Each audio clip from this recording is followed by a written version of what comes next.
I'm going to be honest with you. I wish I was floating that river today. Sounds like a lot of fun. I'm not sure about the rain last night. I don't know if they got it or not. But my name is Brad Cowger, and I am your missionary. I work with the Southern Baptist Convention. My job is to help plant churches in western Colorado. And I want to thank you for your gifts to Annie Armstrong Mission Offering, and to your church gives to the cooperative program, which is the Southern Baptist pot that helps us to plant churches, and appreciate what you do. I know that some of you know Kent Shirley. He retired, and they changed things around after his retirement because Kent was so good, and they brought me in and changed my job description just a little bit, but I get the opportunity to work with not only churches that want to plant new churches, but I get the opportunity to work with young men and sometimes older men and families to plant churches, and really actually love it, really enjoy it. You know, it's kind of interesting that the International Mission Board's been doing this for years, where they send missionaries out not to do the work, but to help indigenous people do the work. And so the North American Mission Board said, hey, we need to be doing that too, because that's working there, and we're struggling in the United States. Let me give you some stats. Some people that like stats will kind of grab onto this, and those who don't, sorry. But in 1900, we had 28 churches for every 10,000 people. So that's kind of what it looked like in 1900. Today, we have less than 9 churches for every 28, or for every 10,000 people. So we had 28 churches. Now we have 9. Now you're going to say to me, well, there's a lot bigger churches today. And that's true, but the average sized church is almost exactly the same as in 1900. In western Colorado, we have 7 churches for every 10,000 people. So at one time, there's 28 churches for every 10,000 people. Today, there's 7, about running the same amount in each church. Another thing that's really disheartening a little bit, that they say that of adult attendance in 1991, around there, that today we have half the adult attendance in church that we did in 1991 in the United States. Now we know that the population has grown, but the population in church has grown in half. So the North American Mission Board has said, hey, we've got to do something about this. Actually, it wasn't the North American Mission Board, it was the churches at the Southern Baptist Convention said, we got to do something. We got to change this paradigm, and we've got to start planting churches. In western Colorado, we have in the last couple of years started planting more churches. 10 years from, I think, I'm trying to think, it was from 1990 to 2010, 20 years, we started about 40 churches that made it, that were made it into becoming churches. In the last 2 years, we've started 20. And so we're ramping up things. We're starting to see God do some neat things. And churches are helping us to plant churches. And we're seeing Korean churches, and we're seeing house churches, and we're seeing churches in homeless shelters, and we're seeing churches, conventional churches. We're seeing all kinds of churches. And I want to just thank you for what you do as you give to the Annie Armstrong Mission Offering Cooperative Program. We really do appreciate it, and want you to know that I could give you just amazing things on changed lives, how people are being changed because of your gifts to the cooperative program. I want to also introduce my friend Bill and Carol Leidy. I'm going to make you stand up. They do what I do in Colorado Springs, and I'm gonna ask Bill just once. I didn't tell him I was going to do this. Bill lived in Black Forest where the fire was, and will you just share like 1 or 2 minutes? Just stand up and share kind of what God's doing and what Southern Baptists are doing around that fire in Black Forest. He did not lose his house, but almost did. So. Yeah, to ask a preacher to just give 2 minutes is kind of stupid. But I love Brad. We've known each other for over 2 minutes. 30 You years. got a minute and a half. Okay, I'm losing time. I'm going to come up here then. This is Red Shirt Day. You guys didn't get that memo. You're all close. You're close. Yeah. I am the church planting catalyst in Colorado Springs, Colorado. The fire stopped about a quarter of a mile from our house, burned some of our neighbors' homes. And so Colorado Baptist and Southern Baptist Convention Disaster Relief has inundated the Black Forest in a very positive way. If you've ever seen much on the news, we don't get a lot of news coverage, but we're the guys wearing the yellow shirts and the yellow hats. If you ever hear about that. We had the Baldwin Canyon fire last year in the western part of Colorado Springs. Black Forest is on the northeastern part of Colorado Springs.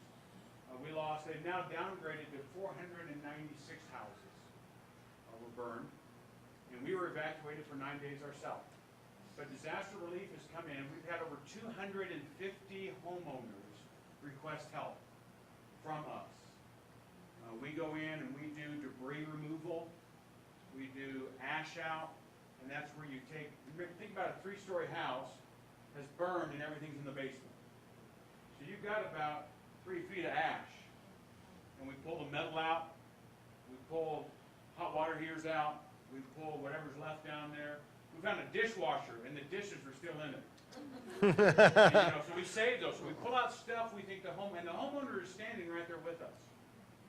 And so we're trying to put stuff where they might want this certain thing. We don't know. They'll tell us, look for maybe a lapel pin that had meaning to it. And so we have these little screens that we put over a wheelbarrow, and you shovel a couple of shovelfuls of ash in that, and you kind of shake it. It helps if you have rhythm. It helps if the other guy's not 6'5". I was doing it with a 6'5" guy, and they kept all coming my way. And it's just like 2 men trying to lead each other in a dance. And so then we look on the screen, and we found a bunch of coins, and I actually found a lapel pin. You kind of find for what looks man-made. What is perfectly round, or what is, there's other stuff, and then you kind of dump the wheelbarrow after you do this a bunch of times, and you have these big mounds of ash. And then we go through and we cut down dead trees. We have assessment teams that go in and will flag a tree. They call them widowmakers. This tree's burnt, scorched, it's going to come down.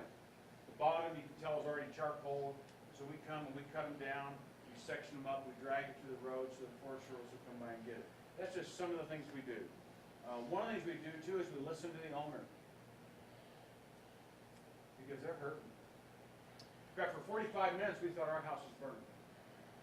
We had a fireman call us and say on Wednesday night, the day after, he said, Bill, it's a good friend of ours, your house is on the burn list. He said, I haven't seen it, I haven't had eyes on it, but your house is on the burn list. And Carol and I looked at each other and went, what do we do now? I guess we better find some place to rent before a whole bunch of other people find some place to rent. And then I started redesigning our house.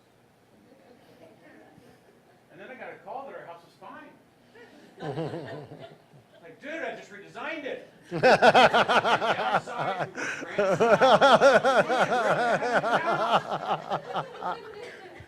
as we talk to owners, we hear those same kind of stories. Maybe it was a mistake. It really wasn't our house. It was our house. And so just pray for the teams. We have teams from 16 different states that have come in and out in the last 4 weeks. And this is going to be a 12-month process. It's not going to be over soon. So thank you for your prayers. Like Brad, thank you for your giving the proper program. Disaster relief is a part of the North American Mission Board. It's one of the things we do really, really well. And we have over 150 volunteers staying at First Baptist Church in Black Forest. And we have teams that all they do is come and cook for us. We have shower trailers set up. We have washer and dryer trailers set up where people can live right there at the church. And they do their laundry for them. And I'm like, where do I move in?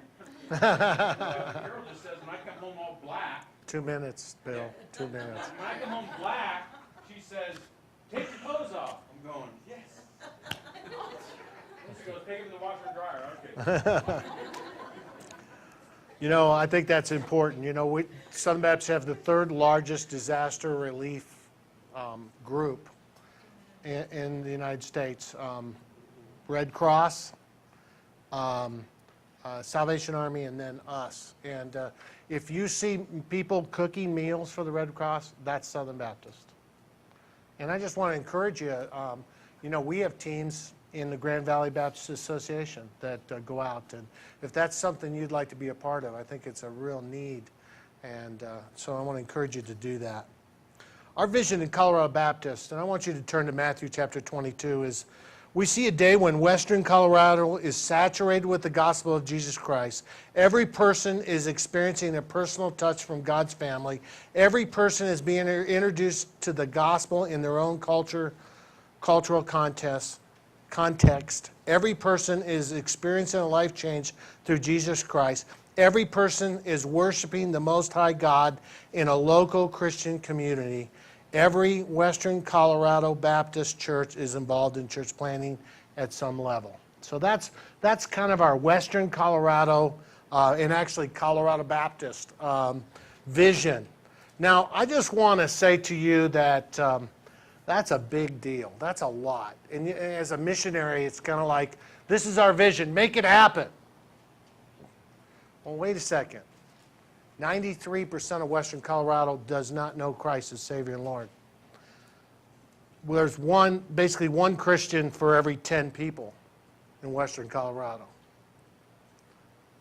And so 93% don't know Christ. Somehow we have to introduce them to Christ. And how do we do that? And I want to say something. I didn't say this in the first service, but we kind of we've kind of, as preachers, and I don't think it was all our fault, but we've taken the reins as it's our job to win people to Christ, that it's our job to preach the gospel. But when you read the New Testament, it's our job. It's our job to lead people to Christ. It's our job to be missionaries. In the New Testament, there wasn't like preachers and laymen. Everybody was a missionary. Everybody was supposed to be out there trying to reach their neighborhood for Jesus Christ. And I want us to read some verses. I'm going to just stay there at Matthew, but I want to read some verses because I really think that there's a solution. And it's really a simple solution. I like simple things. I like, I go to John 3:16, lead somebody to Jesus Christ. I only use one verse because I like simple. I don't like complex. I like simple. And I think there's a simple answer to winning rifle to Jesus Christ. Let me read Leviticus 19:18. It says, "Do not seek revenge or bear a grudge against another among your people, but love your neighbor as yourself."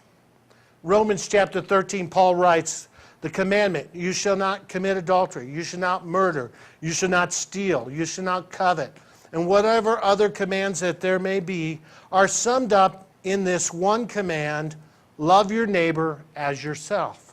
Galatians chapter 5, it says, for the entire law is fulfilled in keeping this one command. Guess which one it is? Which one is it? Love your neighbor as yourself. James, in his book, says, if you really keep the royal law found in Scripture, love your neighbor as yourself, you are doing right. Now let's read Matthew chapter 22, verse 35. One of them, an expert in the law, tested him with this question. Teacher, which is the greatest commandment in the law? Jesus replied, love the Lord your God with all your heart and with all your soul and with all your mind. This is the first and greatest commandment. And the second is like it. Love your neighbor as yourself. See a theme in all those verses? From the Old Testament all the way through the New Testament, and Jesus himself said, hey, that's what we need to do.